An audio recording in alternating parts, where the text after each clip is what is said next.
Vazhdojmë me lajmin të tjera. 30 të arrestuar pasi ndërpren meshën në Minnesota, operacioni federal ndaj protestës anti-ICE.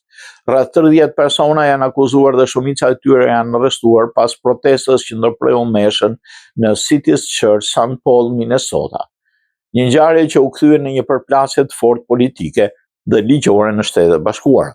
Lajmi u konfirmua nga prokuroria e përgjithshme Pam Bondi, e cila paraemëroi se ndërhyrja në një vend kulti do të ndiqet penalisht sipas ligjit federal.